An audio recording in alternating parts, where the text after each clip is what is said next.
Mark Walwyn is in love with Connie Nicholson. She is his school fellow. He has written a poem for her, and today he is finally going to express his feelings to her. She is standing in the playground with her friends. There are also boys from school playing there. Mark goes up to her and reads the poem. It is sweet and straight out of the heart. Connie doesn't seem impressed. She looks awkward and embarrassed in front of her friends. She must have found it very cheesy. They all start laughing at Mark. Connie isn't laughing though. A boy pushes Mark to the ground and starts beating him. He is Tommy, apparently someone who likes Connie as well. 18 years later, it is Tommy's funeral. The priest is a funny man who isn't interested in reading the verses. He is unabashed in showing his disbelief in the Bible. Mark has come to attend just to make sure if a good thing such as Tommy passing away has really happened. He has brought his best friend and flatmate Tim along, who loves free food. Jonathan Southcott, another school fellow, is here too. He and Mark catch up. Johnny is now a legal consultant. He says he is loving his life. He has brought along his gorgeous girlfriend, Daniela. Mark asks Tim to come over and meet Johnny. Apparently, Tim has gathered information to share with Mark. Tommy was some deceased rich guy and Connie was his girlfriend. So she is here as well but looks anything but sad. She is busy posing for selfies. Connie's best friend Kendra is here too with her handsome fiancé. And Daniela is an escort. That piece of information makes Mark look at Johnny inquisitively and makes fun of him for bringing an escort to show off as his girlfriend.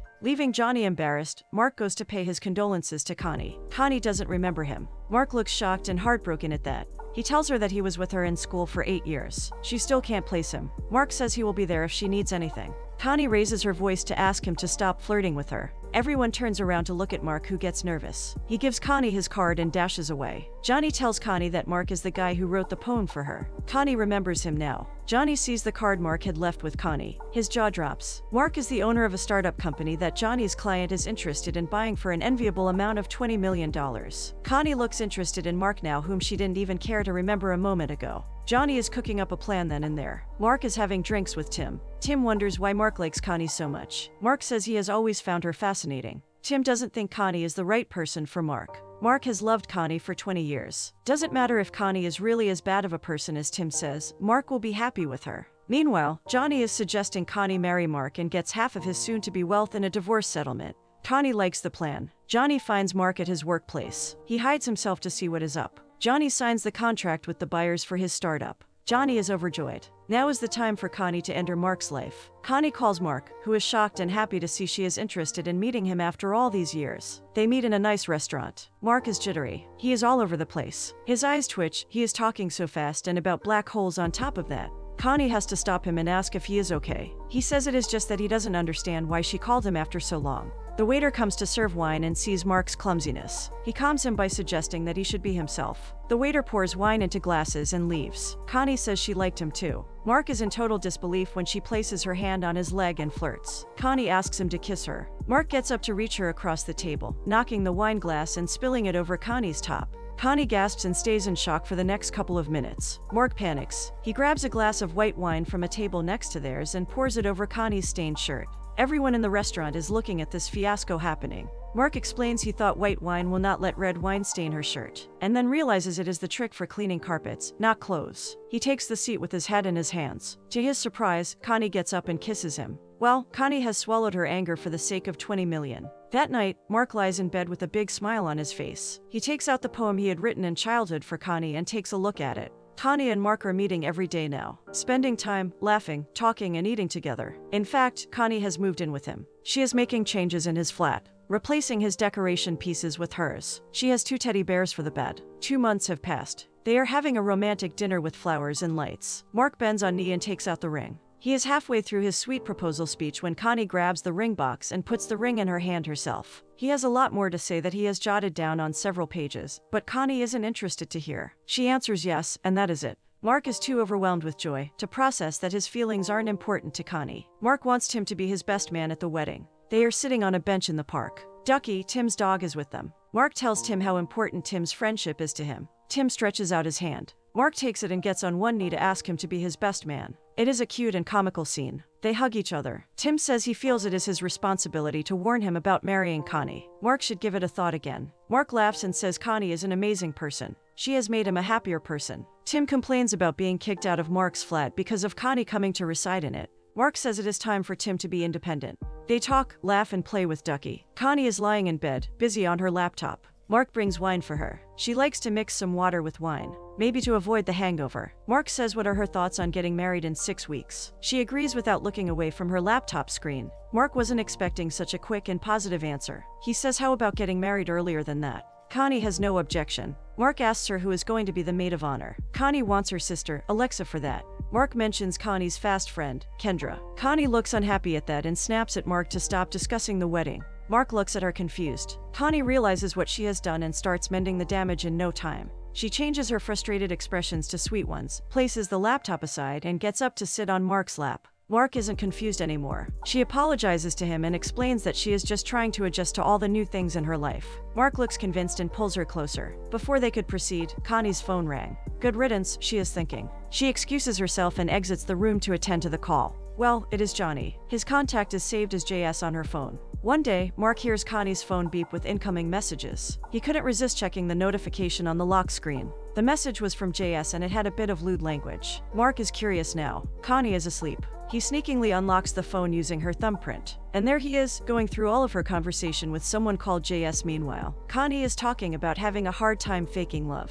JS asked her to be patient. 20 million is worth everything. Mark can't believe his eyes. He goes crazy, slamming his hand in the drawer, throwing away things, stuffing his head in the oven and trying to comprehend that he actually has been fooled. He has a plan now, which is to do everything that is possible to break Connie. He is going to annoy her every other second and take his revenge. He will not let her know that he is aware of her agenda. Mark adds salt to her coffee, making her gag. He takes out his credit cards from her wallet secretly and replaces them with notes with smileys and I love you messages on them. Connie is standing embarrassed in front of a salon's cashier with nothing in her purse. Mark replaces her jeans with smaller fitting jeans. He doesn't hold a door for her and does so for other women at a restaurant.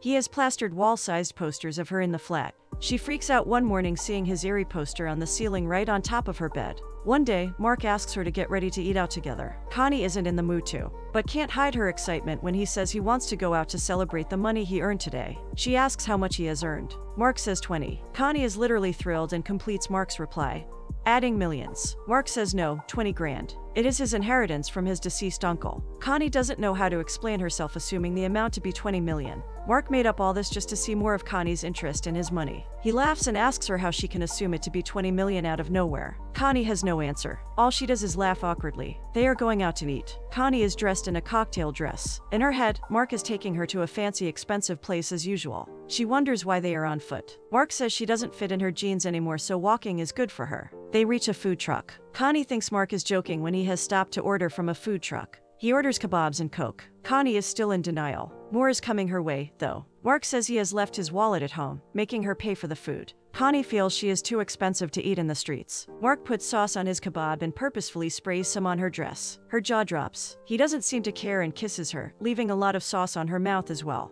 Today, Connie needs to buy her wedding dress. Mark says it is no fun for him. Connie wraps her arms around him. He isn't melting this time but plays along. She says she needs an expensive and great dress. Mark must be thinking why she isn't calling off the wedding after all of his nuisances. He says okay, he will go with her. Connie is annoyed seeing him drink her coffee and spill the remaining in the sink. There is no more coffee in the jar. 2 of them are at a bridal shop. Connie is trying out dresses. Mark is picking out negative things in every other dress, making her try more and more. Frustrated, Connie asks him to pick a dress himself for her to try out. To her surprise, he chooses a tiny green dress for her. It is supposed to be a bridesmaid dress, but he insists that this is what he wants to see her in on their big day. She surrenders. After all, this is a matter of 20 million. Mark had called Tim there, who seconds Mark on choosing the green dress. Mark and Tim go to get drinks. Mark tells him that it is so hard to act cruelly. Tim suggests he should tell her that he knows and make her leave. Mark thinks he will make her confess her true intentions to him. As they talk, Johnny enters the bar to get drinks. Mark hears him on the phone, mentioning his full name Jonathan Southcott,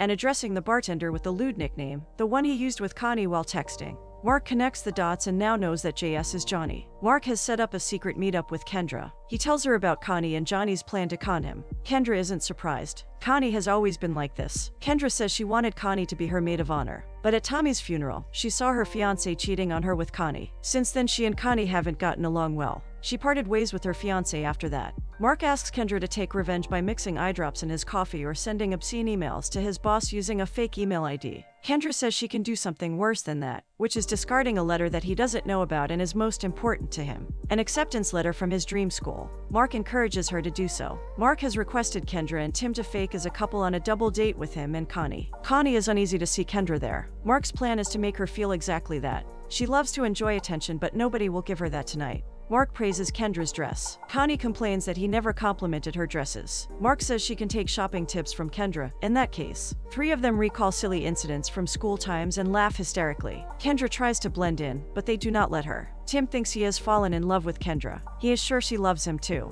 Mark tries to explain to him that it was a fake date and that he shouldn't be delusional. Tim says he has feelings which Mark took advantage of. It is quite a laughable dialogue between the two of them. Connie is at Johnny's. She says she will go crazy if she continues this charade anymore. Johnny asks her to keep herself reminded of the purpose she is working for. Mark's next move is to ruin Connie's hair. He replaces her shampoo with a hair removal cream. Connie is inconsolable after getting a bald patch on the side of her head. Mark says he is going to postpone the wedding as she must not be wanting to look bald as a bride. Connie says she is okay. She can somehow manage to look good on the wedding day. She isn't going to give in that easily, Mark must be thinking now. Mark has planned a road trip. Yes, to annoy his fiancée. To her annoyance, he has invited Kendra and Tim to join. Ducky is coming along as well and Connie isn't a dog person. She has to go on the trip just to please Mark. She hides her ruined hair with a curly hair wig. Kendra sits in the passenger's seat. Connie has to sit in the back seat with the dog and Tim, whom she doesn't like. They hit the road. Connie keeps pushing Ducky away from her face. Mark abruptly pulls the brake, making Connie's coffee spill over her shirt.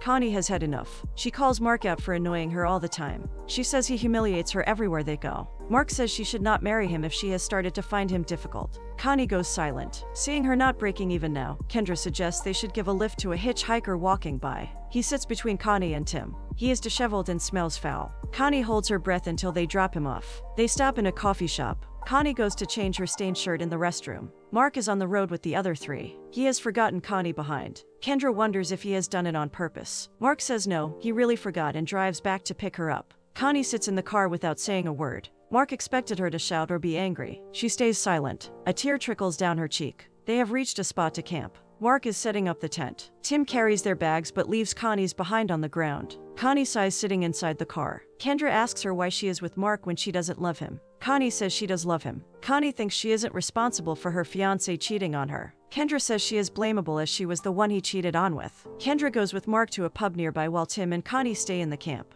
Kendra thinks Mark is crossing the line and torturing Connie. He forgot Connie at the shop because it has become his habit to vex her. He should move on. He shouldn't stoop down to Connie's level and behave this way. Mark is hurting himself too by doing all this. Done saying that, Kendra takes out his ex-fiancé's acceptance letter and sends its photo to him. She wants to move on and isn't going to take revenge. Mark has brought them to Connie's parents. Connie never wanted to come here for reasons which will unfold in a minute. She had been telling everyone that her parents are no more. Here they are with their creepy personalities, Patrick and Carol. And there is Alexa. Her parents greet Connie with body-shaming remarks. At the dining table, they ask her not to eat too much. Alexa looks insomniac with a weird hairstyle. She pelts Connie with breadcrumbs. Looks like a usual ritual there. Connie had no friends because of her dysfunctional family. All she had was Kendra. Carol keeps fondling poor Tim right in front of her husband, who doesn't seem to mind. Connie was deprived of her inheritance and it was spent on Alexa instead. Mark excuses himself to come out and have some fresh air. Kendra follows him. Mark says he feels sorry for Connie for having such an abnormal family. Kendra thinks it is cruel to make Connie more unhappy after knowing this. She says Mark still loves Connie. Mark says he does and he can't let her go because he feels lonely. Kendra hugs him and tells him that he deserves someone much better than Connie. At night, Patrick and Carol dress up in play costumes and barge into Tim's room. They will role play with him together. Mark can hear his voice coming into his room. While laughing, Mark sees Connie embarrassed and weeping. He puts on Tom Walker's Play Dead and lies down with her, his arm around her. They are back from the trip. Looks like Connie has developed a soft spot for Mark, who has been kind to her, at least in front of her parents. She apologizes to Mark for her parents. Mark sets up a spy camera in the kitchen and calls Johnny to come over to discuss something. Before Johnny could ask the reason, Mark hangs up. Johnny arrives. Connie is surprised to see him. Mark says he is going out to get drinks and will be back soon. As soon as Mark leaves, Johnny takes off his shoes and pants. He asks Connie to be physically intimate with him as this is exciting to be on a clock here. Connie asks her to put on his clothes and keep his hands off her. Mark goes out to sit in a car with Tim, who is watching the recording on the phone. They see Johnny pressing Connie for intimacy while she keeps declining. Mark goes back inside with drinks. Johnny is still half naked and hides under the tablecloth. Connie is standing against the wall. Mark acts cool and pours a drink for Johnny. He purposefully spills it on Johnny's shirt and tablecloth. Mark is about to pull the cloth off the table to wash. Johnny insists he should leave it on. Mark jerks the tablecloth anyways, revealing Johnny's bare legs underneath. Connie suppresses her laugh. Mark is amused by embarrassing Johnny finally. The awkward Johnny, who has always been so cocky, leaves. Mark gives the prenuptial agreement to Connie to read and sign it. Mark will always have right over everything that he owns now. Connie is on a call with Johnny and asks why Mark is playing safe all of a sudden. Johnny says he must be aware of her ulterior motives. He says there is a glitch in the agreement. Mark thinks he will receive the money for the startup before the wedding. Johnny can use his links to make that happen after the wedding, and this way, Mark will have no claim over 20 million. It is the night before the wedding. While gathering her stuff to stay over at her friend's, Connie accidentally finds the piece of paper with the poem on it. The one Mark wrote for her. She reads it now and looks moved. In another attempt to annoy Connie, Mark and Tim have brought strippers home to have a bachelor's party. Connie doesn't protest. She hands him a signed prenuptial agreement, kisses him and leaves to spend the night at her friend's. Once out, we see her crying. Inside, Mark leaves Tim to enjoy himself with the strippers and goes to sleep. It is in the church that Mark learns, through his colleague, that the payment is delayed because of some technical issues. The door opens and Patrick walks Connie down the aisle. She is in a green dress. Johnny is there, again with an escort. No woman likes to be with him, except the hired ones. Alexa and Carol are also attending the ceremony. Carol has to stop Patrick from going after younger girls. Kendra asks Mark if he is sure. The priest is the one who was at Tommy's funeral. He has no interest in being where he is. Before solemnizing the marriage, he asks if anyone has an objection to this marriage. Tim raises his hand and then lowers it down. The priest asks Mark if he is willing to take Connie as his bride. He says yes. When asked, Connie says no. She looks at Mark and says he deserves better. She tells her she wanted his money. Mark says he was aware but couldn't let her go. He truly loves her. Connie says she loves him. Mark says she doesn't. He is sorry for disturbing her. She says she is sorry for everything. Johnny gets up from the pew and asks Connie not to be this stupid now. They can have this money. Connie asks him to get out with his escort and cut it out. Johnny leaves and fails in his evil plan. Tim asks Mark what money everyone is talking about. Mark says he is going to get 20 million. Everyone at the church gasps. Tim says he wants some of it. Mark says he can do half of it. Connie returns the ring to Mark. Kendra hugs Connie and solaces her. Carol comes to Connie. Connie asks her to go away. Mark has left to sit on a bench outside the church. Tim comes to sit with him and asks Mark what exactly is his profession. Mark looks at him in disbelief. They have been friends for years, and still, Tim asks this. Alexa and Carol come to them. Carol asks Mark if he is interested in dating Alexa. Clearly, there are gold diggers everywhere. Mark and Tim get away from them to drive away in a cool sports car Tim has hired. Connie apologizes to Kendra for what she has done. They walk together. In the end, we hear Mark tell us that he isn't giving up on loving Connie, ever. He knows how evil she is, but she has started to love him now.